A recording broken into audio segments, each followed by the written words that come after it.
राधे राधे। जय श्री कृष्णा।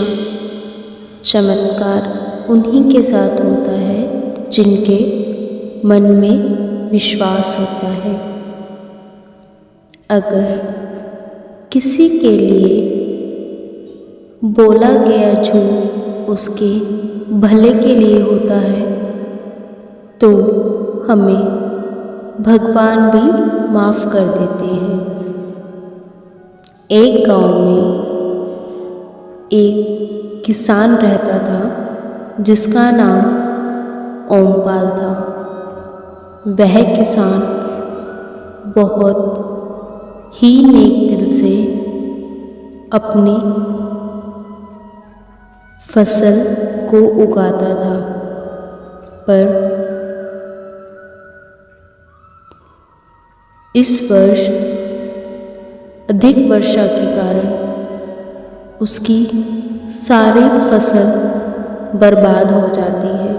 उस किसान के छोटे बच्चे थे। उसके घर पर एक अन्न का दाना भी नहीं था। वह अपने बच्चों को बहुत दुखी भाव से देखता था। गांव में ऐसा कोई नहीं था जो उस किसान की सहायता कर पाए। किसान अपने छोटे बच्चे के बारे में सोचकर बहुत परेशान हो जाता था। उसे समाज में नहीं आ रहा था कि क्या करे क्या ना करे। कुछ समय बाद किसान को एक उपाय सूझा। उसने एक रात अपने जमींदार के घर जाकर उनकी गाय को चुराकर ले आया। जब सुबह होते ही उस किसान ने गाय का दूध निकालकर अपने बच्चे का पेट भर दिया। दूसरी ओर जमींदार के नौकरों को पता चला कि किसान ने जमींदार की गाय चुराई है। जमींदार के नौकर जमींदार से उस किसान की शिकायत करते हैं। तभी वहाँ पर जमींदार ने पंचायत बुलाई। पंचायत में जमींदार ने किसान को बुलाया। वहाँ पर पंचों ने उस किसान से पूछा कि तुम यहाँ से कल गाय लेकर गए हो क्या? किसान ने कहा, नहीं, मैं यह गाय दूसरे गांव से खरीद कर लाया हूँ।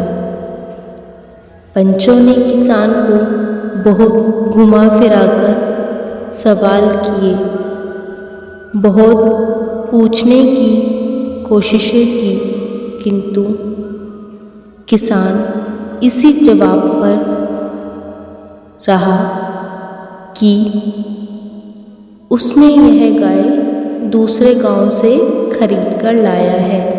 फिर पंचों ने जमींदार से पूछा, क्या ये गाय आपकी है?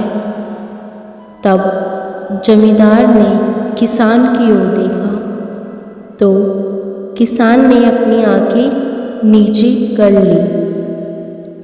तभी जमींदार ने सोचा और कहा, पंचों, शायद मुझसे ही भूल हो गई है। यह गाय मेरी नहीं है। पंचों ने उस गरीब किसान को जाने को कहा। फिर कुछ समय बाद वह अपने घर पहुंच गया, परंतु किसान को बहुत दुख हुआ कि उसने झूठ बोला। कुछ समय बाद घर पहुंचने पर जमींदार की नौकरों ने जमींदार से झूठ बोलने का कारण पूछा।